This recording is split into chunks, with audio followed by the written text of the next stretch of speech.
Bonjour et bienvenue dans Ça papillonne, le podcast qui t'aide à faire évoluer tes habitudes au travail de manière efficace et engageante.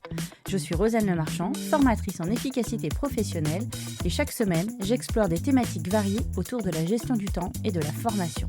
Je te partagerai des conseils pratiques pour une meilleure organisation au travail et des histoires inspirantes pour t'accompagner sur ton chemin de formation. Ce qui m'importe, c'est de t'aider à faire un pas de côté, d'observer tes comportements au travail, de prendre du recul et j'espère te faire avancer. Chaque épisode est une opportunité d'explorer de nouvelles idées et d'acquérir des compétences. Installe-toi confortablement et laisse-toi guider. C'est parti! Salut, bienvenue dans ce nouvel épisode de Ça papillonne. Aujourd'hui, j'avais à cœur de te parler d'une fable, un conte qui m'a fait comprendre comment vous pouvez rester dans une situation nocive sans s'en rendre compte. Cette fable raconte l'histoire d'une grenouille qui nageait tranquillement dans une marmite d'eau froide. Pas de problème, tout allait bien, elle était heureuse dans sa marmite, elle nageait. Puis, le feu a été allumé sous cette marmite. Tranquillement, l'eau devient tiède, mais la grenouille trouve ça très agréable. Elle continue de nager, elle apprécie. La température continue de monter, tout doucement, vraiment très lentement, assez lentement pour que l'animal ne se rende pas compte qu'il commence à s'engourdir. Il ne se soucie pas de la température de l'eau. Il continue de nager, cette grenouille continue. Alors que l'eau, par contre, devient vraiment chaude, la grenouille commence à trouver ça désagréable. Mais elle s'est affaiblie en fait, entre-temps. Elle ne perçoit pas l'urgence de la situation et du coup elle n'agit pas. L'eau va progressivement devenir bouillante et la grenouille, sans jamais avoir tenté de s'échapper, finira par cuire. Évidemment, une grenouille classique, une autre grenouille, sa jumelle on peut dire, que l'on plonge directement dans l'eau chaude, bouillante, elle va réagir, elle va dire « c'est trop chaud ici, ça ne va pas du tout ». Et elle pourrait donner un coup de patte qui la ferait sortir de la marmite assez rapidement. Cette histoire-là, on me l'a racontée il y a quelques semaines. Je fais un petit clin d'œil à Lucille Gastineau, qui est une thérapeute, ma thérapeute, qui a aussi son podcast qui s'appelle « Ça déborde ». Alors, entre ça papillonne et ça déborde, on s'est dit que peut-être un jour on faisait quelque chose. Bref, je reviens à mes moutons, à mes grenouilles. En fait, elle m'a raconté cette histoire-là parce que moi aussi, j'avais vécu une situation où l'eau s'était mise doucement à chauffer et que je ne m'étais pas rendu compte que ça m'épuisait. Pour la conclusion, la morale de cette histoire, c'est qu'en fait, lorsqu'un changement négatif s'effectue de manière suffisamment lente, tout doucement, sans qu'on s'en rende compte, en fait, ça peut échapper à notre conscience. On peut ne pas trouver qu'il y a du changement.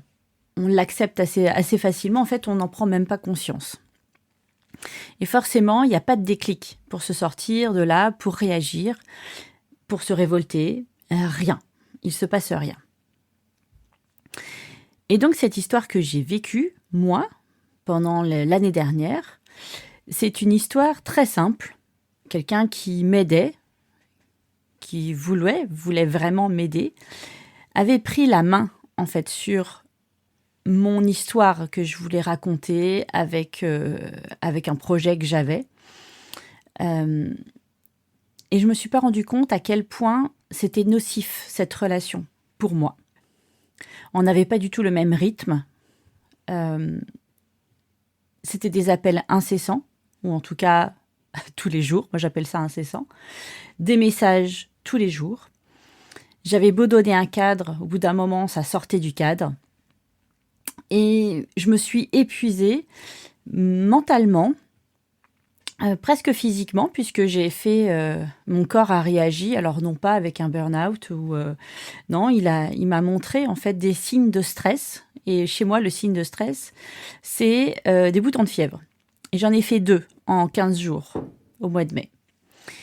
Et ça aurait dû déjà me donner la puce à l'oreille. C'était pas normal que je sois à ce point-là stressée, puisque j'en fais un par an en général, vers janvier, février. Et, et là, j'en fais 2 d'un coup, à 15 jours d'intervalle, dans un mois qui normalement n'est pas du tout un mois pour moi qui soit problématique. Et donc, je commence à avoir des conséquences. C'est-à-dire que je ne veux même plus répondre au téléphone. Je coupe mon téléphone. Ou en tout cas, je le mets dans des modes de concentration. J'ai découvert ça sur les iPhones, c'est magnifique, les modes de concentration. Ça me permettait de rester dans ma bulle et de choisir les moments où je pourrais travailler sur ce projet-là et voir les messages que j'ai pu avoir reçus, puisque en général, j'en avais reçu. Donc, j'en étais arrivée à un point où, quand le téléphone sonne ou quand je recevais un message, je stressais. Donc, cette situation m'a vraiment fait du mal, m'a affaiblie, au point que quand je suis partie en vacances au mois d'août, couper les téléphones, couper tout enfin, en tout cas professionnellement parlant, il n'y avait plus rien qui s'activait. Je suis partie 1 mois et quand je suis revenue, je me sentais beaucoup mieux. Et là, je me suis posé la question, mais dis donc, comment ça se fait que je me sente aussi bien ? Eh ben, c'était pas vraiment très complexe à se rendre compte que je n'avais plus eu de relation avec cette personne-là pendant 1 mois et que ça m'avait fait un grand bien. Et donc, bien, au mois de septembre, je recommençais à avoir des signes de stress. Je recommençais à replonger là-dedans. Et là, j'ai commencé à me poser des questions sur le bien fondé de cette relation. Est-ce que ça m'apportait vraiment ? Est-ce que c'était pas pire ? Et malgré le fait que mon cher et tendre m'ait dit au mois de mai, mais si c'est à ce point-là, tu t'arrêtes, je m'étais refusée d'arrêter parce que je pensais avoir besoin de cette personne, que je n'y arriverais pas en fait sans elle. Cette personne avait réussi à me faire croire que je n'y arriverais pas toute seule. Elle m'avait réussi à me faire croire que sans elle, je ne serais rien. Elle avait réussi à me vider de toute confiance en moi et forcément me dire que si elle n'était plus à mes côtés, je n'y arriverais plus. Et j'ai réussi à m'en persuader. C'est quand même fort. Me voilà donc au mois de septembre à remettre en question toute cette relation et à me dire, à mettre des mots en fait sur ça. C'était de l'emprise. Peut-être que c'était pas volontaire. Pour autant, c'est ce qui m'est arrivé. En fait, c'est ce que j'ai ressenti. Et j'ai eu besoin de couper les ponts. En fait, là, il fallait absolument que je coupe les ponts. Je ne l'ai pas fait d'une bonne manière, certes, mais je n'étais pas capable d'autre chose. J'ai coupé les ponts par mail. J'ai coupé les ponts en coupant tous les accès de cette personne. Et je ne voulais plus avoir de nouvelles de cette personne du tout. Et ça, du jour au lendemain. Donc, je peux imaginer que l'autre personne en face, ça lui a fait un choc, hein, ça je veux bien le croire.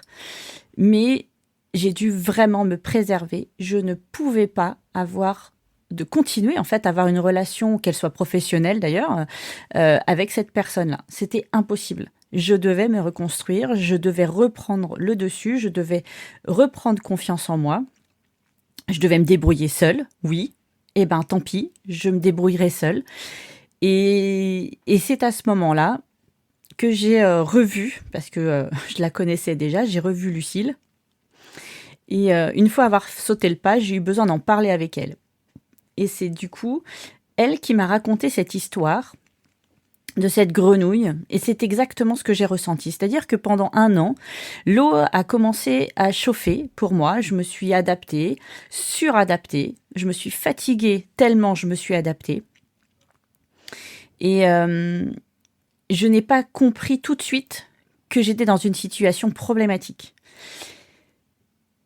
Et par contre, quand au mois de septembre, je vois bien que là, je me rends compte qu'il y a un problème, il y a des personnes autour de moi qui m'ont enfin parlé. C'est-à-dire que avant, ces personnes-là n'osaient pas me dire qu'il y avait un problème parce que je n'étais pas en mesure d'entendre qu'il y avait un problème. Et quand ces personnes-là m'ont dit « Ah, ça y est, t'es prête à entendre », je me suis dit « Oh merde !» Pardon pour le vocabulaire, mais ok, il y a vraiment un problème. Autant moi je percevais qu'il y avait quelque chose de louche, Et quand on dit quand il y a un doute, finalement, il n'y en a pas. Euh, et ben en fait, voilà, j'ai eu une prise de conscience assez. Ben, j'ai pris une claque dans la tronche, hein, faut être clair. Mais c'est grâce aux personnes qui ont bien voulu me parler de leur expérience avec cette même personne-là, euh, que là, je me suis dit, ok. À chaque fois que cette personne agit, en fait, ça tourne mal. Alors, ça peut prendre différentes formes, mais en général, ça tourne mal. Euh, donc j'ai eu besoin de voir Lucille. Et Lucille m'a donc raconté cette histoire qui a vraiment résonné en moi parce qu'elle est imaginaire. Je ne sais même pas comment vous expliquer, c'est juste que parce qu'on transforme un quotidien, quelque chose, une histoire qui est vraiment passée, cette histoire de changement dont on ne se rend pas compte. Quand on la met avec des animaux fictifs, voilà, quand on fait une fable avec, tout de suite ça nous parle, ça résonne. C'est bizarre, mais c'est comme ça que ça marche. Et, et donc Lucille me raconte cette histoire et je me sens mal et bien en même temps. C'est-à-dire que je me dis, mince, je suis quand même tombée dans ce piège et ouf, je suis sortie de ce piège. Enfin, donc je ne suis pas allée jusqu'au fait que l'eau m'ait tuée, parce que je pense que, alors tuée entre guillemets, hein, on parle plus de burn-out dans ces cas-là, j'aurais pu très bien tomber là-dedans si je n'avais pas stoppé toute relation avec cette personne-là. Et il y a des personnes autour de moi qui ont réagi comme l'autre grenouille, c'est-à-dire la grenouille qui, si on la plonge dans l'eau chaude, bouillante, va réagir tout de suite en disant eh oh, ça va pas, cette situation-là, ça ne convient pas, ce n'est pas normal que l'eau soit dans cette température-là, pardon.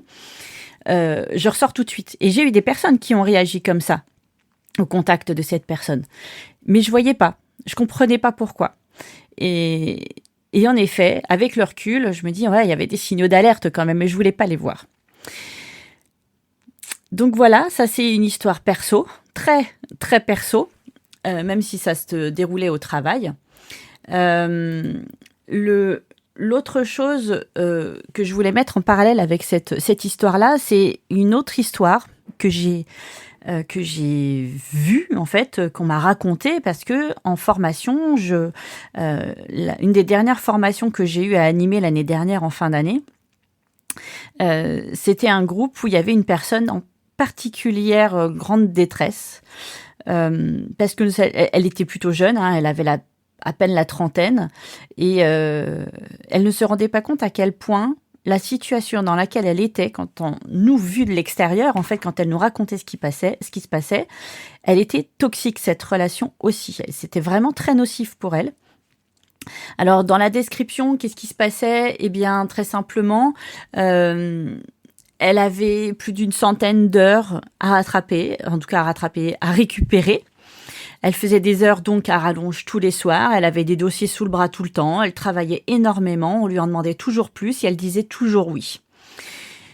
Là aussi où il y avait un problème, c'est que elle n'avait pas de téléphone. Si, je crois qu'elle avait un téléphone portable pro, mais au final, celui-là, elle arrivait à le laisser au travail, mais les gens l'appelaient sur son portable perso et elle répondait. Qu'elle répondait le week-end, le soir et même pendant les vacances. Et ça, c'est déjà arrivé que pendant les vacances, elles doivent retourner au travail à cause de ça, à cause de la personne qui l'appelait tout le temps. Et donc, non seulement on lui chargeait la mule, cette personne-là, mais en plus, elle l'acceptait. Il n'y avait pas de problème. Elle s'était tellement habituée à la situation qu'elle ne voyait pas le souci. Sauf que, pas de bol, que les choses font... Le hasard fait très bien les choses. Sur la même table, même sous-groupe, en fait, qu'elle avait à côté d'elle, une personne, justement, était dans le cas contraire parce qu'elle avait déjà vécu ce genre de problème et qu'elle avait surmonté ce problème-là.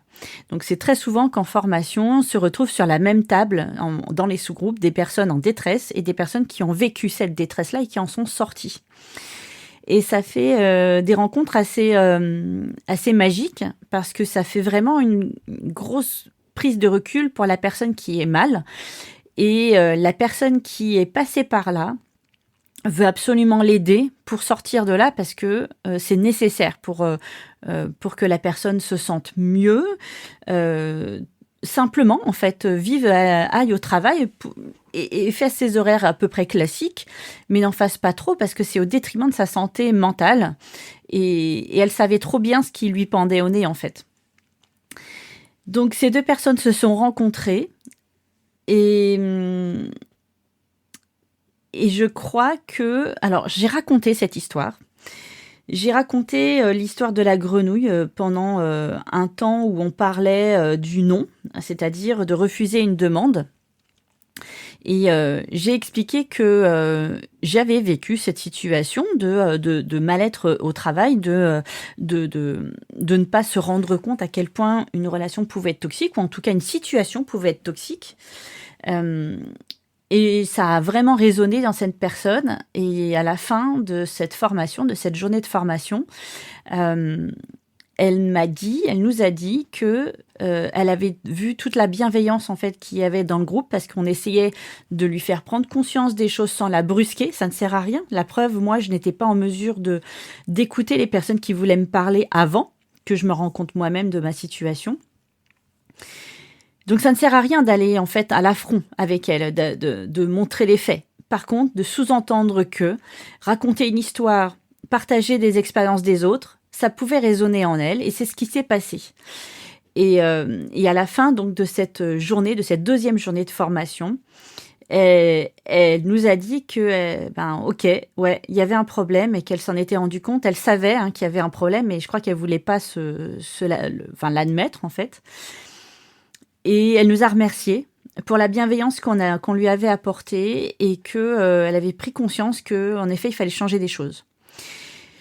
Et pendant le groupe, ce temps en fait de parole autour du non, du refus, en fait, ce que j'apportais comme solution à cette personne-là, c'était non pas de faire un changement radical comme je l'ai fait, puisque moi je travaille à mon compte, je dis merde à qui je veux. Au final, voilà, c'est mon entreprise, je suis responsable, mais je suis toute seule à décider, surtout. Elle étant salariée de la fonction publique, elle ne pouvait pas se permettre ce genre de coupure totale. C'était pas possible, pas envisageable. Par contre, ce qu'elle pouvait faire, c'est faire un retour en arrière, c'est-à-dire revenir sur ses pas. Les pas qu'elle avait accordés à la situation, elle pouvait revenir en arrière. Elle pouvait dire ça, je refuse, ça, je refuse, ça, je refuse, mais petit à petit, pas d'un coup. Une semaine, ça va être ce pas-là, une autre semaine, ça va être ce pas-là, de temps en temps, le temps que les pas se fassent. Ça ne sert à rien de brusquer la situation. Par contre, on peut commencer à faire un petit pas. Je crois beaucoup à la théorie des petits pas. Et 1 vaut mieux que 0. Ce petit pas que l'on va faire, c'est toujours mieux que de n'avoir rien fait. Donc là, dans cette histoire avec cette personne-là, ce que je lui ai dit, c'est que la prochaine fois, au lieu qu'elle finisse à 20h, qu'elle finisse à 19h. Et qu'elle accepte aussi, pour elle et pour sa famille, parce que sa famille s'était rendu compte de la problématique, mais n'arrivait pas à la convaincre d'agir. Si elle finissait un peu plus tôt, c'était elle, sa petite victoire. C'était son petit truc à elle. C'était son petit pas à elle. Elle avait réussi à le faire. Et puis, la semaine suivante, peut-être qu'elle pourrait finir à 19h. 19h, c'est 18h30, pardon. 18h30. On recule, petit bout par petit bout. Et ce qui n'était pas fait pourra être fait plus tard. Donc, il y avait aussi peut-être une problématique de priorité, de savoir par où elle commence, mais elle en avait tellement partout que voilà, c'était compliqué. Et compliqué aussi de refuser les demandes qu'elle avait, qu'elle recevait. Donc, peut-être aussi travailler dans les petits pas sur ce qu'elle pouvait prendre en plus ou pas, refuser de prendre des choses en plus et expliquer pourquoi elle ne pouvait pas faire ce travail de plus. Donc, il y avait plein de petites actions qu'elle pouvait mettre en place pour commencer à se préserver. Mais à partir du moment où elle a pris conscience que c'était pas une situation normale, la partie était quand même bien engagée et pouvait être vraiment gagnée. La prise de conscience est ce qu'il y a de plus important dans ces situations-là. Et le fait que cette grenouille ne réagisse pas alors que l'eau chauffe, c'est humain. c'est vraiment pas, faut pas jeter la pierre à ceux qui ne réagissent pas. Il faut savoir pourquoi elle ne réagit pas, cette personne-là, et lui montrer que ce n'est pas normal, mais sans aller dans l'affrontement, quoi. C'est pas la peine d'aller là-dedans. Lui expliquer pourquoi ça ne marche pas, pourquoi ce n'est pas normal, pourquoi elle devrait être chez elle au lieu qu'elle soit au bureau. Chercher le pourquoi, en fait. Qu'est-ce qui est caché derrière? Pourquoi elle le fait? Donc ça, c'est vraiment très important. Et accompagner ces personnes-là, c'est plus important que de lui jeter la pierre. Faut pas lui reprocher quoi que ce soit. Et il faut pas non plus remettre en question, je pense, remettre en question toute la manière dont elle travaille. Je crois vraiment qu'il faut y aller petit bout par petit bout, petit pas par petit pas, pour que ça soit quelque chose d'efficace pour elle. Mais c'est vrai que dans la formation que je peux apporter, voilà, en efficacité pro, gestion du temps, ce que je fais en premier, moi, c'est du recul, une prise de recul sur sa propre situation. Qu'est-ce qui se passe aujourd'hui qui me pose problème? Et c'est sûr que c'est le premier exercice que je fais. Et en 1h30, les gens n'ont pas forcément fait ce pas de côté. Pas toujours, en tout cas, pas assez. Mais par contre, au bout de 2 jours, il se passe des choses vraiment plus importantes. C'est pour ça que cette formation ne peut pas être sur une journée. Enfin bon, ça c'est une autre histoire. Je pense avoir fait le tour de cette question. Et merci à la grenouille de m'avoir fait comprendre ce qui s'était passé dans ma tête. Merci à Lucille de m'avoir parlé de cette grenouille. Et je continuerai de partager cette grenouille, cette histoire de la grenouille dans mes formations, parce qu'il y a plus d'une personne. À chaque fois, dans mes formations, il y en a au moins une, voire plus, qui est vraiment en détresse, dans une situation toxique, nocive pour elle, où il en va de sa santé mentale. Donc, je pense que cette histoire est très importante à partager autour de vous. Et si ça résonne dans vous, dans toi, si ça résonne, c'est qu'il y a peut-être quelque chose à creuser. C'est pourquoi il y a cette situation-là. Décrivez cette situation-là dans votre tête. Essayez de décortiquer. Que ça va prendre du temps, c'est pas grave. Laissez décanter, il n'y a pas de problème. Mais réveillez-vous. Ce sera super. Si j'arrive à faire réveiller les consciences avec ça, mon Dieu, je serai hyper contente. Voilà. Donc, c'est la fin de l'épisode. Je vous remercie vraiment de m'avoir écouté. Et je vous dis à la semaine prochaine pour une nouvelle discussion. Salut! Merci d'avoir écouté cet épisode. Si tu as aimé, je t'invite à t'abonner, à laisser un avis ou des étoiles et à partager avec tes amis. Je suis aussi à ton écoute. Alors propose-moi des sujets à aborder et je me ferai un plaisir de creuser le sujet. On se retrouve la semaine prochaine pour une nouvelle conversation passionnante. Salut!